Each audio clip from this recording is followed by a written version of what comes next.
Hey Techno Studs, we know your router uses routes to be able to route traffic in the proper direction, but how does it learn of those routes? So let's talk about route discovery.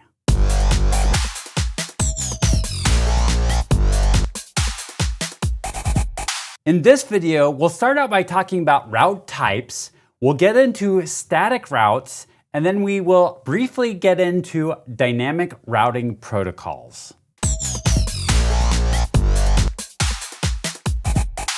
There are two ways that your router can learn of other networks and to install routes into the routing table. One way is it can dynamically learn from a dynamic routing protocol. The other way is for some sort of manual configuration on that router. So for instance, if I get onto a router and I sign in an IP address, then it will learn of a directly connected network. And as long as that network interfaces up, then that directly connected network will be inside the routing table. If it's IP version 6, the other thing that it will add is the local route. The local, or the L on here on an IP version 6, is the direct IP address that you set up. Notice the /128 on there. So when I set up a network on this device, it will add the directly connected network whenever that interface is up, and if it's IP version 6, it'll also add the local address.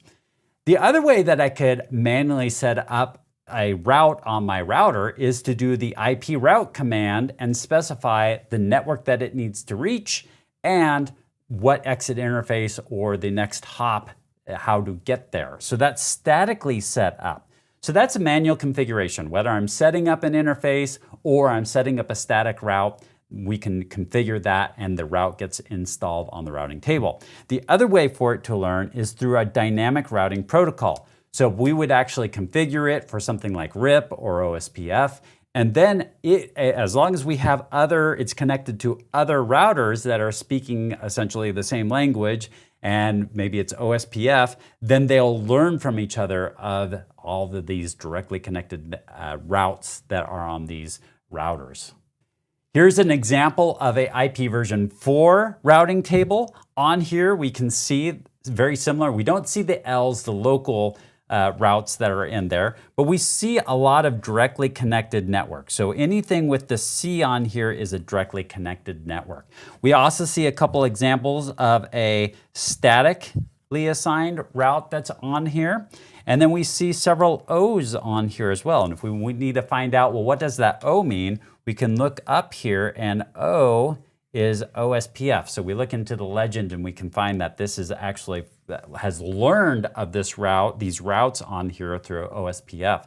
So the legend tells us whether it's connected, whether it's static, or learned through RIP, or learned through BGP, EIGRP. So it could learn through several of these other methods of these different routes on there.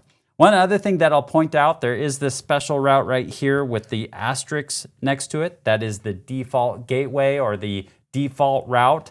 We see gateway of last resort right here to network quad 0, and it's got this 10.240.0.2. Well, this statement right here exists because it is in the routing table right here, and it's in the routing table right here because it's a statically assigned route on this device right here.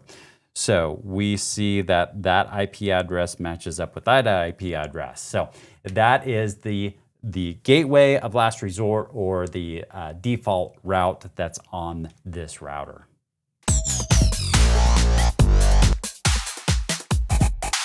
At this point on our network, we have that demo laptop, and it is not able to ping this far distant network right here. And what will happen is it's got a default gateway set up on this computer. So it'll make it to the layer 3 switch. Then the layer 3 switch doesn't know how to get to this network, and so it will end right there. But what we could do is we could set up a static route that says this network, to get to this network, you would send it to this router right here. So we would set up that statically assigned route on this layer 3 device right here. The packet would get to this router right here. Then this router would say, okay, well, I don't know how to get to that network. So then we'd have to put a static route on here that points to this router right here. And then this router would say, okay, but I don't know how to get to that network. So we'd have to add a static route there. It would get to this router right here. It's a directly connected network. And so we'll send it to the network. It'll reach the end device. That end device, let's say this is a ping and the end device is then responding back. Then this end device right here has a default gateway set up. So it'll make its way to its default gateway and successfully get to its default gateway.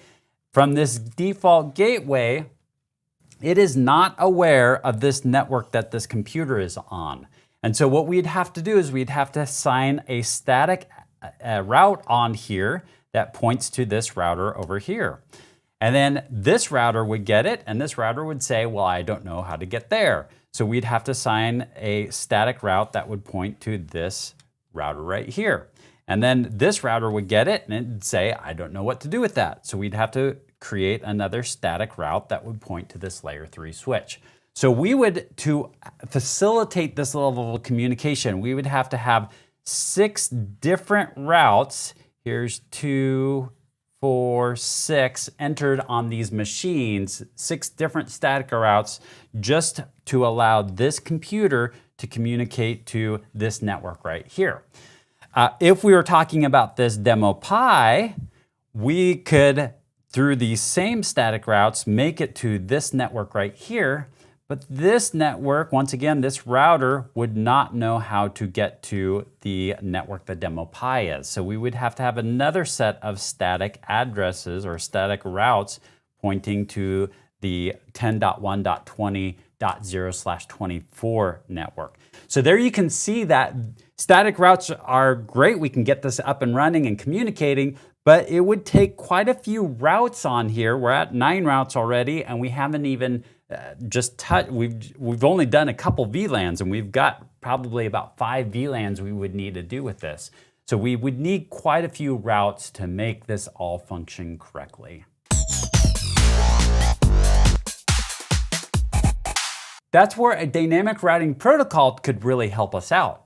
Because if we set up dynamic routing protocols on all of our layer 3 devices, what will happen is they will communicate with each other and pass routing information and network information to each other. And so therefore, this layer 3 device will automatically learn of this network over here. And this router right here will automatically learn of the networks attached to this layer 3 switch.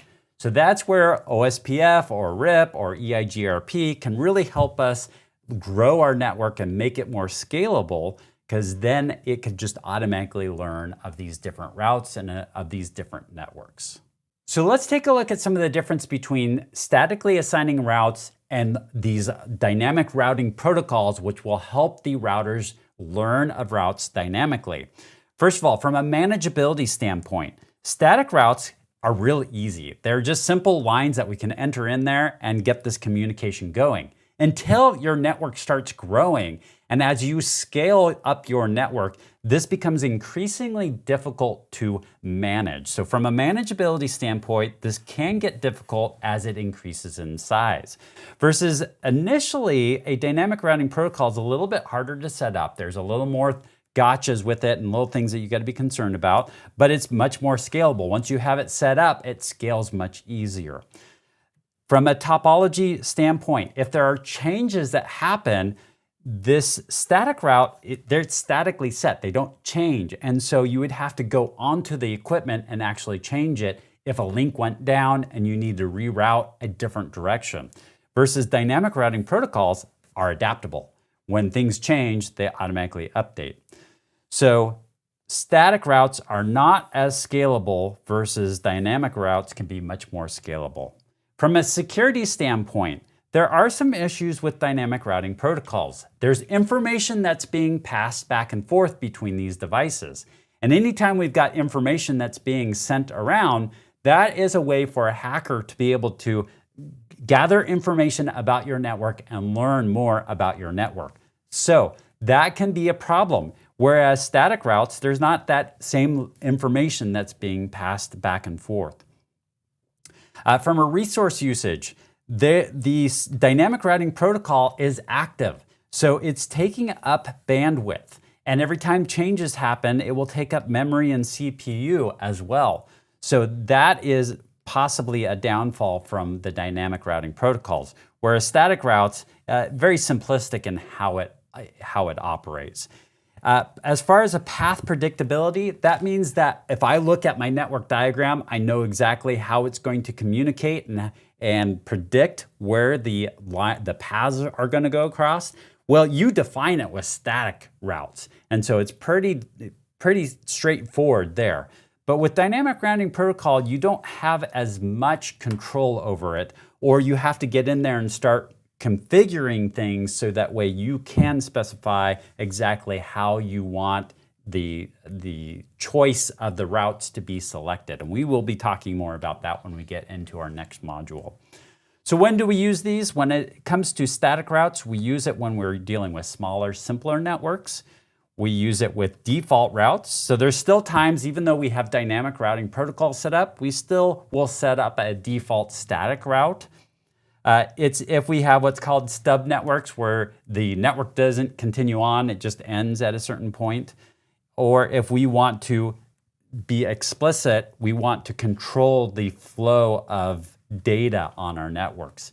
For the dynamic routing protocols, we use those when it becomes larger networks, or if we have things like redundancy, where we want to use multiple links, or we want failover from one link to another. So that's the difference between static and dynamic. In this video, we talked about route types and the different types there are, whether you manually set it up or it's dynamically learned. And then we talked about static routes and dynamic routing protocols and compared and contrasted the differences between static routes and dynamic routing protocols.